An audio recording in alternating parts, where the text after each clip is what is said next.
Welcome to Blue Monday, an Ipswich Town podcast for the Rewind Show, where we look forward to looking back at some of the last times we played this weekend's upcoming opponents.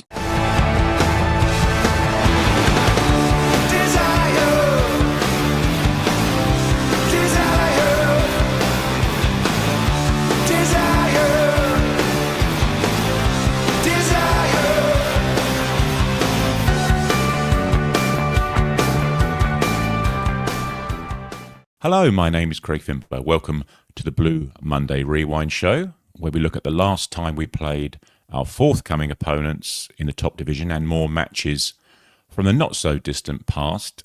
This is your first instalment of the Blue Monday build-up to the weekend's match against Tottenham Hotspur. David Diamond, are you okay? Is there anything better than recording one of these the morning after a decent showing the day before? I think you called it morale boosting, wouldn't you? A morale boosting showing the day before. Yeah, absolutely brilliant yesterday. Obviously, we're recording this spoiler alert the morning after the Aston Villa away game, and yeah, absolutely superb. We said in the green room before the start there hasn't been many of those backs to the wall. Let's scrap put our bodies in the line of fire for a point game this season. Not many, but that was certainly one, and absolutely brilliant as well. And with 10 men for 60-70% of the game. Brilliant. Yeah, that's right. Hopefully a sign of things to come. We've shown we can do it, and fingers crossed, you never know. You never know.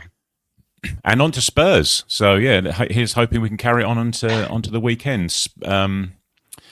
Spurs are a funny team, David. Not because they've been supported by Chaz and Dave, but they're a top division team, a big club, but they haven't won the top division since we won the top division. No, they haven't. No, haven't won the FA Cup for 34 years. FA Cup, 41 years for a European trophy. That's incredible, isn't it? Incredible. Yeah, it is. It is really for the size of club. I mean, people call them Spursy. I mean, that's the sort of kind of thing that hangs around them these days. Very Spursy result, very Spursy performance. I mean, they can be, let's face it, even this season on their day, they can be absolutely brilliant, absolute joy to watch. One of my favourite teams to watch on their day. When it's not their day, let's face it, also quite good to watch. Yeah, also quite good to watch. Yeah, because they implode. But they stink the proverbial place out, don't they? But look, they've got some great players, some great individual players. And I think a little bit, I think if we have as football fans, I know we've all had injuries this season, but with a little bit of sympathy for Big Ange, that crikey, they have had some injuries to some fairly key positions this season, haven't they? However, you would expect a club the size of Spurs to be able to perhaps deal with that better than they have done. But yeah, it's been an odd season, but they're still in the are they? No, they're not. Yeah. What we're talking about? No, they're not. They're in Europe, aren't they? They are still in Europe. Yes, they are. Yeah, they're still in Europe. Yeah. So I mean, realistically, that's really their only well, not realistic. It really is their only sort of hope of any sort of silverware this year. But as you say, for a club that size, not to have won the top division for 60 years and the FA Cup for 34 and a European trophy for 41. Amazing. It could be argued they're starting to be usurped by the likes of Brighton and caught up. Well, Bournemouth. And plus, obviously they moved to the big stadium. I mean, I can actually remember back in the 70s when they were relegated for a season. So I think it was the season that we won the cup. They are in old money, Division 2, the Championship, as it were. Only obviously for a season, but. Yeah, I mean, to be a Spurs supporter, I mean, we have our share of frustrations. Obviously, brilliant the last 2.5 years. Kind of some frustrations this year, obviously, but to be a Spurs fan, and then obviously your nearest, dearest neighbours being Arsenal as well, and the success they've had over the comparative last 30-year period. Bloody nightmare. Absolute nightmare. Yeah. But no, good thing to watch. I must confess, I do like, hopefully not next Saturday, but I do like watching Spurs because you never really know what you're going to get, but it's always likely to be pretty entertaining, isn't it? Well, talking about things we didn't expect or didn't know we were going to get, we're going to head back to our old friend, season 2001-2002, but with a twist, Dave. A twist, because we win. Well, not only do we win, it's a double. We did a double over. Maybe well, no, that wouldn't be an omen because we actually ultimately, spoiler alert, got relegated, didn't we? That wouldn't be a good omen at all. Yeah, we don't want to do the double and go down, Dave. No, we don't want that. We don't want that. But yeah, we did do the double. It's one of these. I think it was just looking at the date. Yeah, it was that quirky fixture which you play each other within a month, don't you? So we played them. Obviously, we've done the away win for Needy George, overhead kick, etc., etc. Yeah, this is that quirky fixture. We played them again. Yeah, pretty well. Less than a month later. Quick succession, yeah. So yeah, as you say, January. It was January the 12th, Saturday, January the 12th, 2002, and at number one in the charts, Dave. Back at number one in the charts, his rightful spot at the top of the charts, having been knocked off for Christmas by Nicole and Robbie. All right. Was New Zealand's finest. Yeah. New Zealand. Daniel Bedingfield. Oh, okay. Do you know what? Until you said that, I never realised he was a Kiwi. Never realised that at all. I think so. I hope so. Okay. Now I've said it.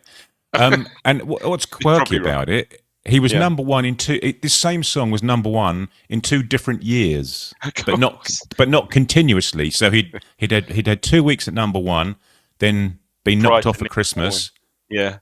And then came back in the that is a great. That is a great stat, Craig. Yeah. There can't be anything. Well, I'm sure there can't be any others who can claim that accolade. No, that's pretty good. Yeah, good. Apart from Christmassy songs, maybe. Got to get through this. Yeah, good song too. Yeah. Other than a Christmas song. Yeah, good track. Good track too. And speaking of which, hopefully that's not a motto for this show. But we have got to get through it. And apparently he recorded it in his bedroom with a PC and a mic. Wow, there you go. Yeah. What sort of sado sits in his spare room with a PC and a mic, Dave, recording stuff? I have no idea. Who does that? Yeah. As you've mentioned many times before, and as you mentioned just now, actually, we're in the midst of that run that you often referred to, which started with that Tottenham away Finidi George overhead kick just before Christmas. Although we'd lost our last league game in that run to Charlton. 2-0 up after 4 minutes we were in that game. I don't even go there. It was all I remember about that game, not covering that game, it was a skating rink, wasn't it? And arguably perhaps the game shouldn't have been on. Oh, it probably wouldn't have been on today, let's face it. But that game aside, this game perhaps is probably right in the middle of that run of victories, probably. I think we're still to play up in the next weekend. We play Derby away. That's not a spoiler because obviously we're not covering that this season. And won, and I think there was an Everton away win in there as well, coming up as well before the obviously again that we've covered prior to the Liverpool thumping. Yeah. So we'd lost 3-2 to Charlton, and then we subsequently played that Dagenham FA Cup game, which Matteo Serini decided to sit out. Yes. So we'll have a quick look at the league table because we had won 3 of our last 4 league games. Were we out? Were we out of it by then? Oh no, still not quite. Just about to be. Look at that. Yeah. Oh not this day, but yeah. Give us a couple of matches, we might claw away out of it. Still, when you look at the teams that Blackburn, Bolton. Bolton been out of the Championship for a few years now, haven't they? Yeah. But you look at our goal difference being -5 compared to the team above us and the team below us. It wasn't looking so bad. We've said, I mean, that obviously we'd thumped Sunderland over Christmas, haven't we? So there's a 5.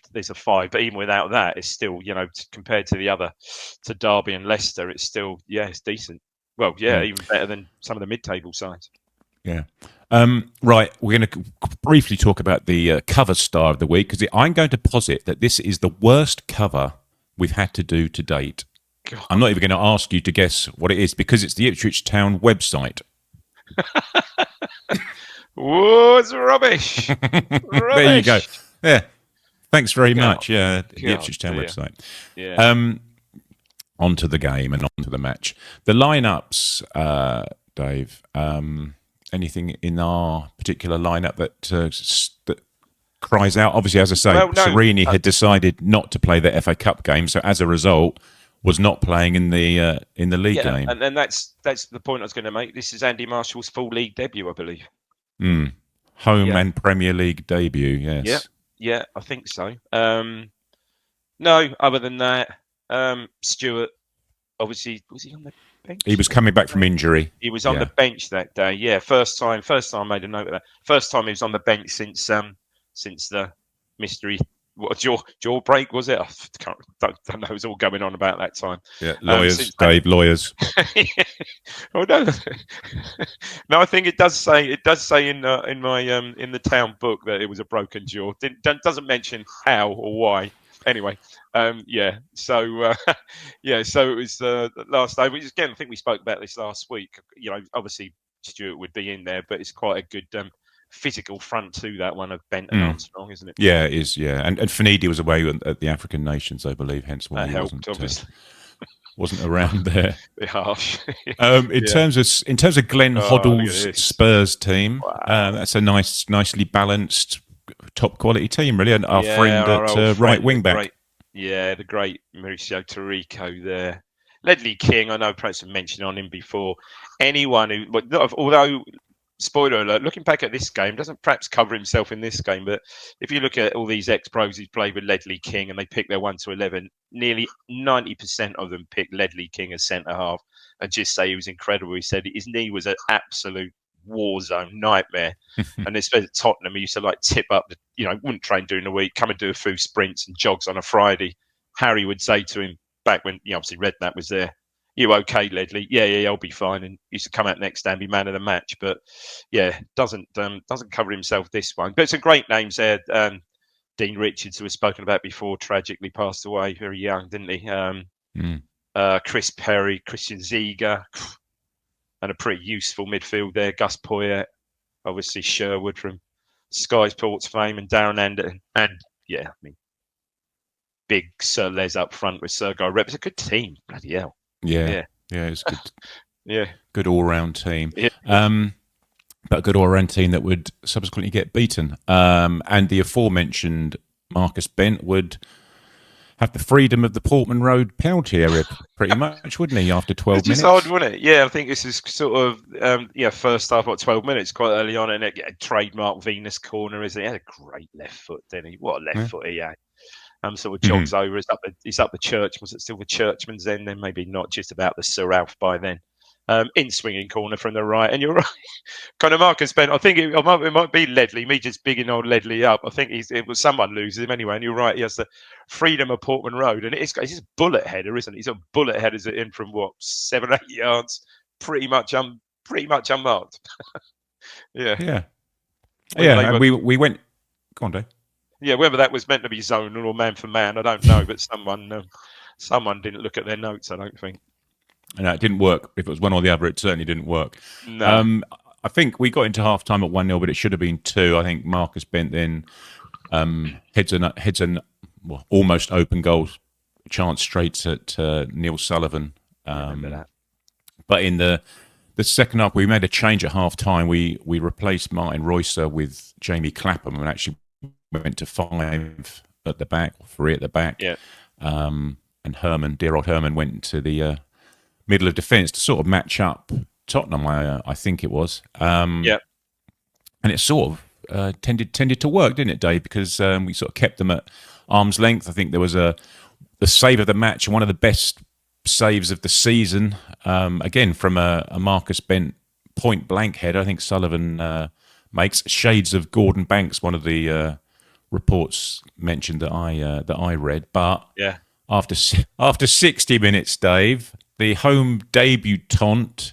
Did he leave a rather large gap at his near Well, I post? think he did. It's a good finish, and he's quite close in. It's quite a good move, actually. It's got the ball's played in, and Red Rob's quite good. Comes off, I think, McGreal and turns because he's little squat forward when he Red Rob. Hmm.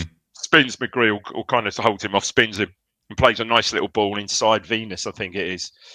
And yeah, so Poyet's about 8 yards out, angle of the 6 yard box, right angle of the 6 yard box. And he does hit it quite hard, doesn't he? But yeah, it certainly beats Andy Marshall on his near post, to be fair. But he does fairly whip it in, doesn't he? But yeah, that old adage, keepers shouldn't get beaten on their near post. Well, yeah, probably it is a little bit down to our debutant goalkeeper, probably.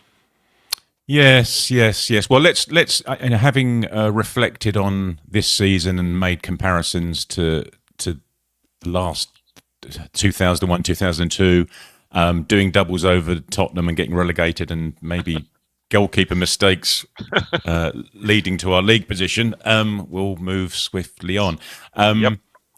82 minutes, we took the lead in a not undissimilar fashion to the first goal, Dave. Pretty much the same, really, isn't it? Again, it's but completely diagonal. So this time is a Venus corner from the right hand side up the Bobby Robson end. Standard as you will, well in swinging left foot delivery standard. And yeah, this time pretty much John McGreal. John McGreal has a free header about 6 yards out. Perhaps a keeper or defender gets a little touch on it after he heads it, but it's virtually point blank and it's in the roof of the net. Yeah, I think it does come off Dean Richards' shoulder. I think I it does, think doesn't it? so. As it sort of Yeah, loops in a little bit. a rare John McGreal goal. I can't remember him scoring that many, but yeah, a rare John McGreal goal. So yeah, and obviously held out for a well-deserved 2-1 win and continued our march up the table. Mm. And again, looking at one of the reports, it mentioned that not our finest overall display, but some solid defending and periods Ooh. of excellent football. Yeah, yeah. Echoes of Aston Villa yesterday, Dave. Oh, Craig, come on now, come on. It was yeah, no, it was good. We did. We there was we had this run of results, and then I know we just come off the back of Charlton. We had the great results before then. Maybe the Charlton, like I said, the pitch and conditions was a bit of a freak result. But just building confidence, and well, yeah, we've seen as the next few games go that well, at one point we're mid-table, aren't we? Yeah, that's right. Well, it leapt us up 1 point, and as you said earlier, Dave, we had Derby, who are now below us the week after, so a little chance to potentially get some momentum going. Yeah, and see where it took us. Yeah. But yeah, we'd given ourselves a chance in and around this little period, hadn't we? Over We Christmas had. and No, we Christmas were and New really Year. good. Yeah. Brilliant. All right, well that's that done. Next, we shall be talking about a former favourite who returned to dance around in front of the North Stand. Back in a sec. Blue Monday is proudly brought to you in partnership with our friends at Atwell Solicitors, your ideal legal partner for work on property or business law. Their client care has repeatedly been recognised as outstanding, and they are people-focused with a plain English approach which sets them apart. They have offices in Ipswich, Colchester and London, and to find out more, head to atwells.com. Super stuff. Thank you, Mikey. Also, our friends at All About Hearing, Suffolk-based hearing care professionals. 2 locations in Ipswich. Help you out if you have any personal hearing needs. allabouthearing.co.uk. I do hear, actually, I noticed on one of their social sites that they've got a charity quiz night coming up in the middle of March. So if you fancy a few questions and answers, and your charity quiz nights are your thing, go and help them raise some cash. As I say, it's on All About Hearing's socials. So yeah, please do go and give them your support if you can. Excellent. Also, obviously, One Stop Badges, 10% off via the link on our website, I am led to believe. So head that way if you need any badges from those guys. Again, thanks to everyone for giving us their support. Let's move on to Sky Sports, Dave. September the 26th, 1993, Sunday. Mm-hmm. September the 26th, 1993, live on Sky Sports, as I say. Number 1 in the charts, Dave. Right, here we go for clues. And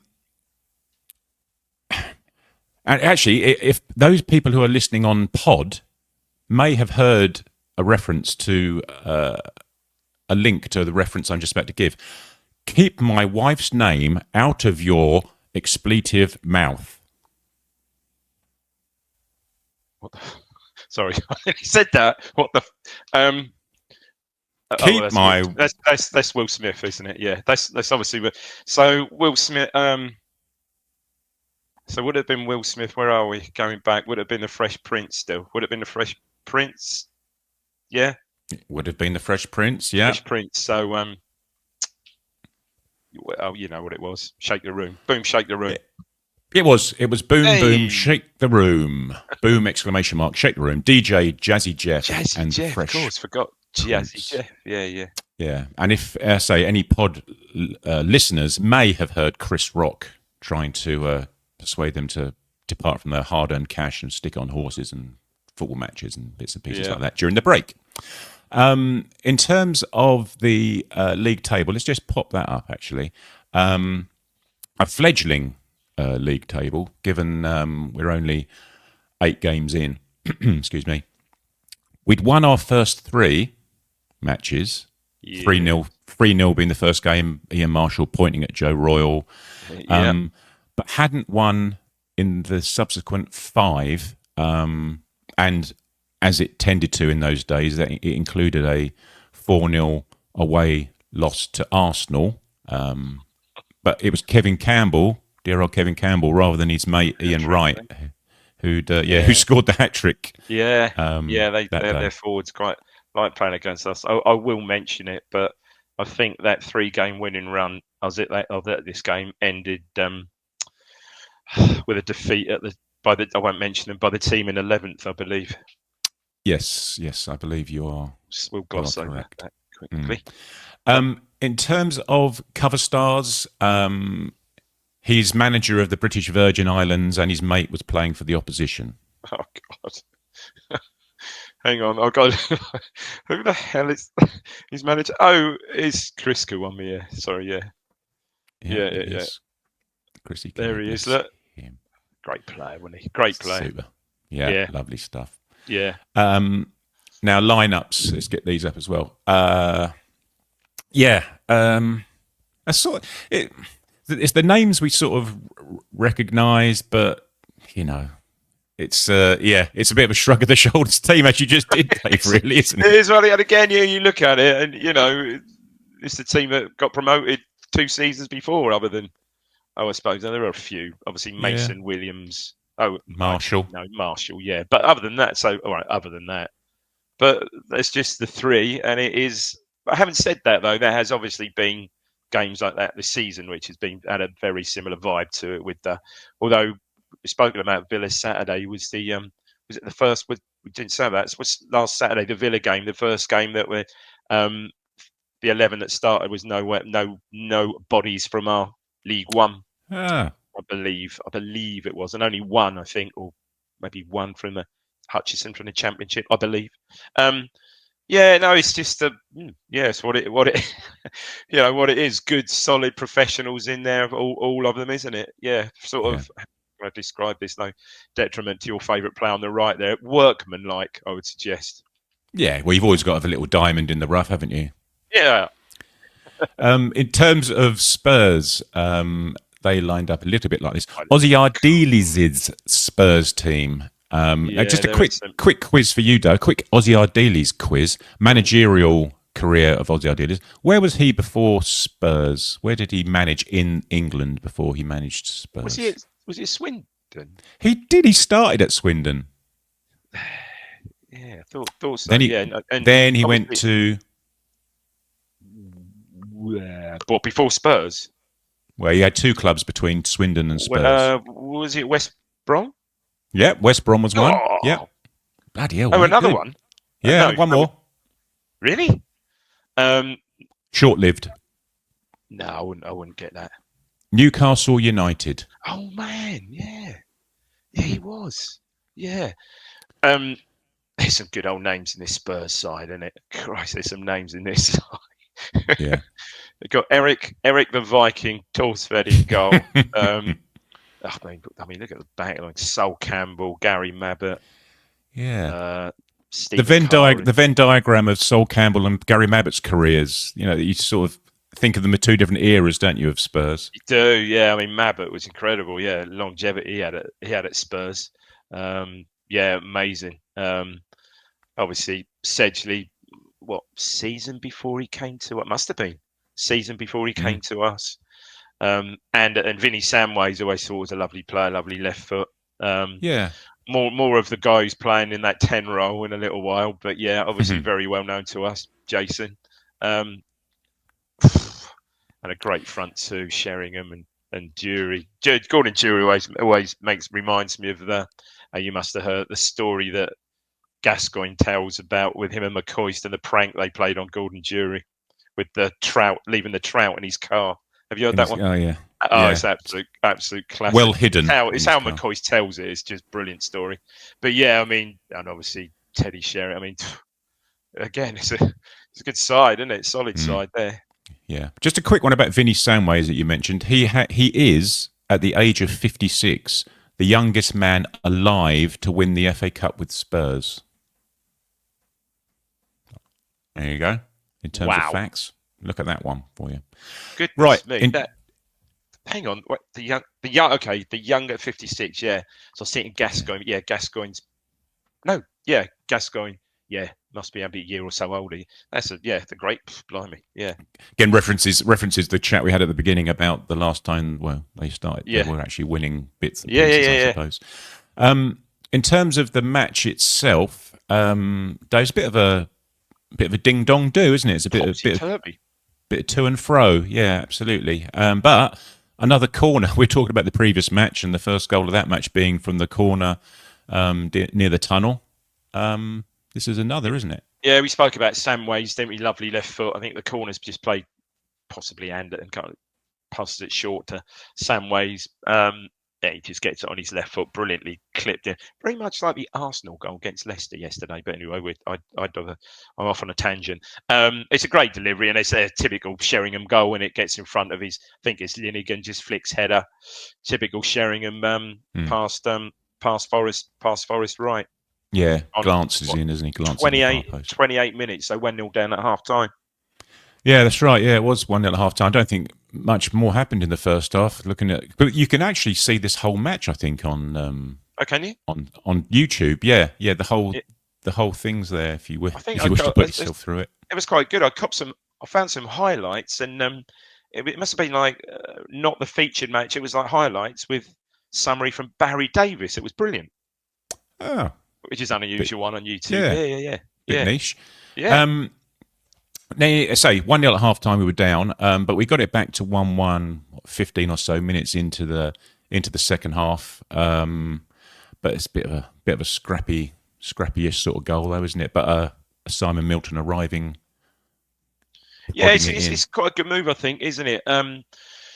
And really good advantage. Don't say that much these days. Really good advantage played by the ref because sort of I think the ball's played into Kawami on the edge of the box and he gets properly taken out. But the ball, I think, then breaks sort of wide right up the Churchman's end to Stockwell, who's always, we know what he was about, always up there supporting run. Sort of plays it across the box. Quite a good finish from Milton because he sort of slides in. He's sort of sliding in on his left foot. Albeit from like 6-7 yards, but yeah, it's quite a good finish. And Milton was a good finisher when he scored a good few goals, didn't he? Had an eye for goal, didn't he? Good cutback as you'd expect from maybe a slight deflection, I think, off Mabbott from the cutback from Stockwell. But yeah, good finish to set it up at 1-1.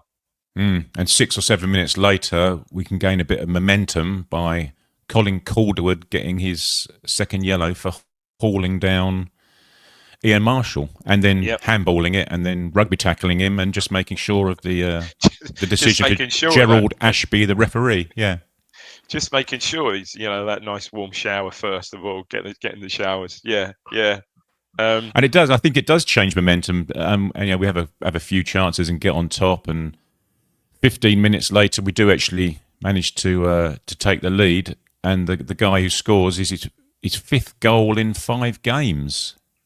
Yeah, he was on a great run, wasn't he? Absolute great run when he joined us. And this is really good from Milton again. Really, I think he sort of picks the ball up and drives forward and shows brilliant feet.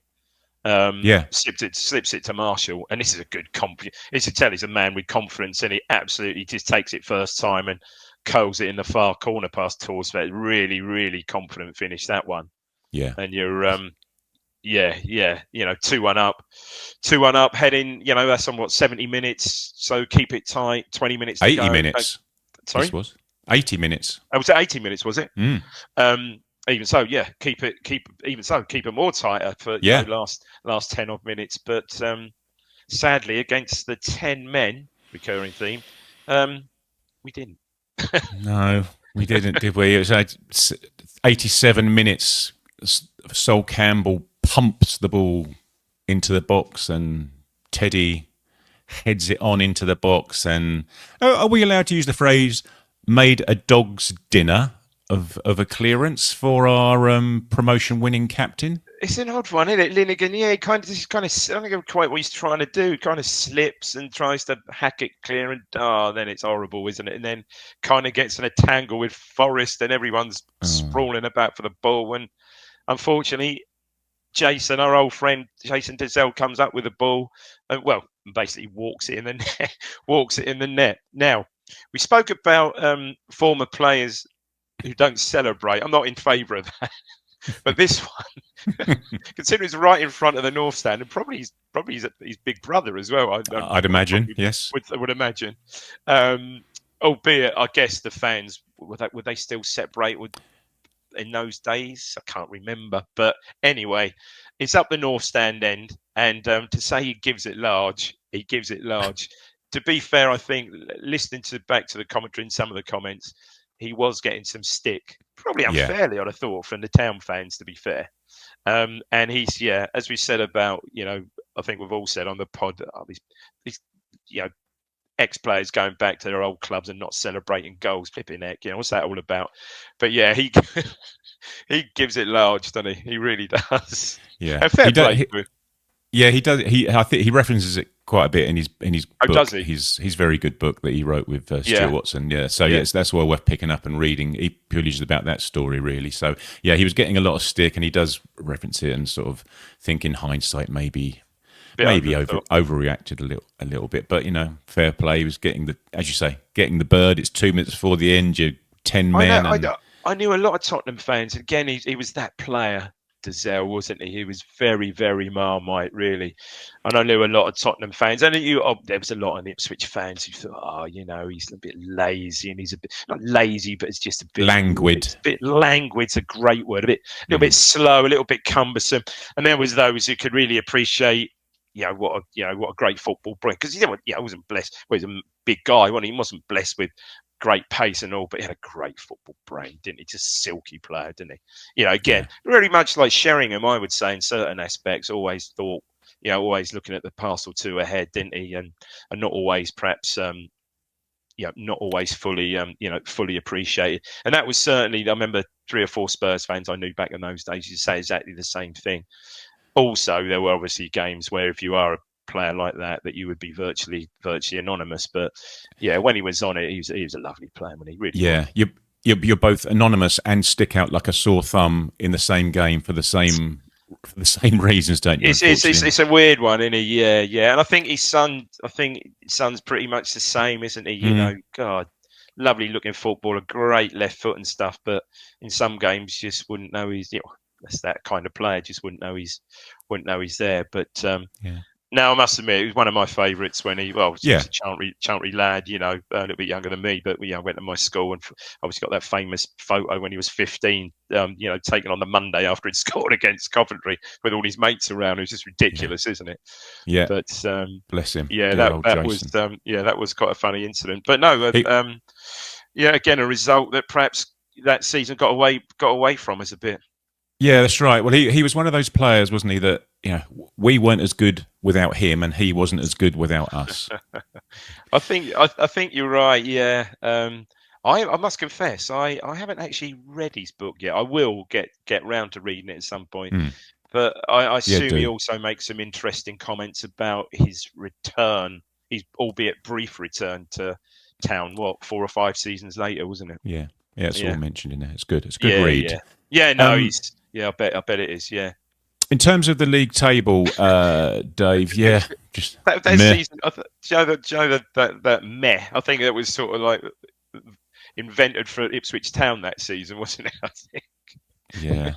That's don't think it's even worth particularly talking about the league table. We were 14th. We had 12 points. We had a -1 goal difference. That's just pretty much how it stayed for the rest of that season. And I think we said, didn't we? You know, we've said when we've covered other games this season, that was the season really we should. And when you look, survived as we know by the skin of our teeth, should have gone down and perhaps gone down with some, let's say, dignity and avoided. Well, no, it was though, isn't it? And avoided what went on the following season. However, had we not, who knows? George Burley might not have. Who knows? Yes, but yeah, exactly. Yeah.